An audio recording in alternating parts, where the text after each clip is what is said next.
Okay, this is my story of a lifelong learner for Univ 101.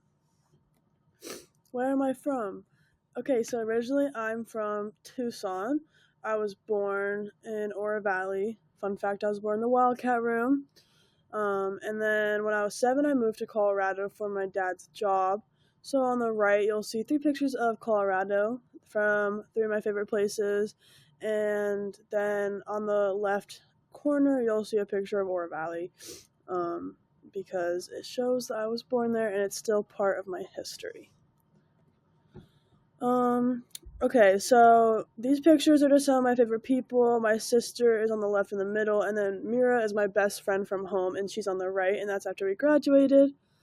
Um, the most impactful learning moment before I came to uh, Arizona was just trusting that I know how I learn best and what situations I thrive the best in, because it's pretty hard to get caught. It's pretty easy to get caught up in all the noise of everybody else's opinions, whether it be like on teachers or classes or how to study or what to study or when to study or how long. And so just making sure that I'm kind of drowning out all the noise and really listening to myself on what I need in order to be successful. Um, and they kind of just contribute to how I view the world, just because, like, everybody is going to have their opinions and everybody's going to have their thoughts in the world, and you just have to block them out and maybe take them into consideration with certain things, but just really know yourself and trust your gut, and just know that you know what will be ultimately best for you. And my history relates to my present because I was born in Tucson and my dad went to U of A and my parents met at Pima. And so everything kind of just connects to my present, which is kind of crazy, but small world. Okay, where am I now? Yay, U of A. So, what learning experience have I had so far that changed how I view or approach the world? I would say how much free will college actually is, and how much everything is just on you, and how you have to manage your time, you have to manage when you're doing certain things, and like how much time you're putting into everything, and like when you're turning your assignments in, and just like how self reliant the world is, and how if you want to be successful you can make yourself successful. And that just kind of changed my view on the world, because in the real world it's going to be even more free will than it is now. And it kind of just gave me hope, honestly, for the future, because like if I want to make myself successful, I know I can.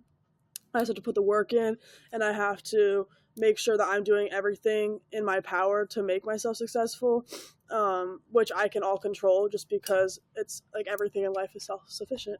So, my major right now is ecology and evolutionary biology, and I hope to go into the like I hope to get a major in that, and then I hope to go and be a genetic counselor after.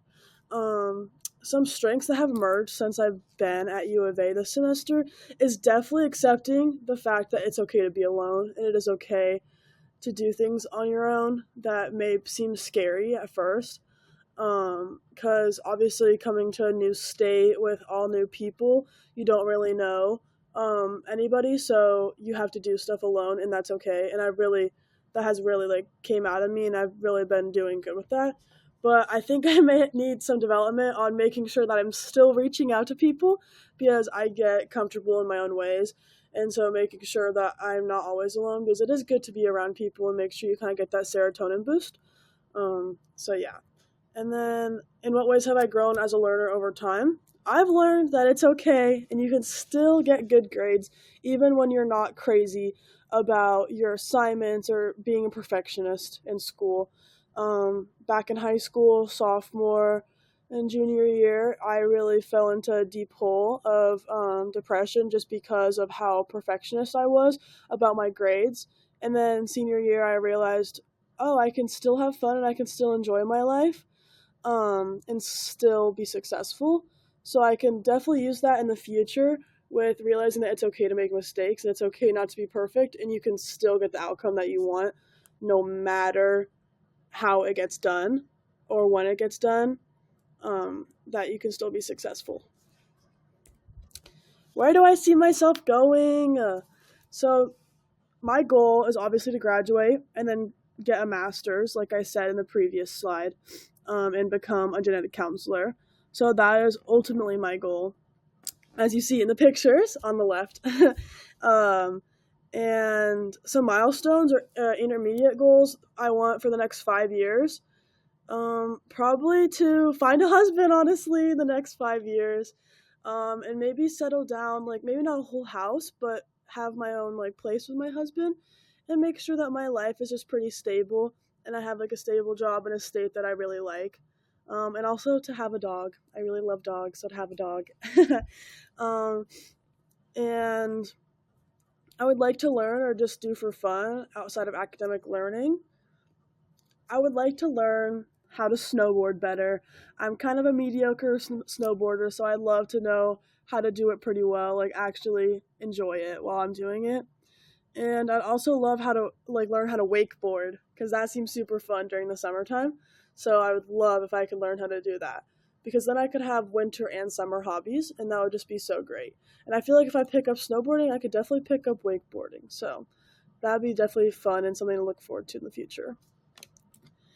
Thank you so much for such a great semester. I hope you loved my video and it's a break from all the long essays you have to read. So yeah, I hope you have a great break. Thank you.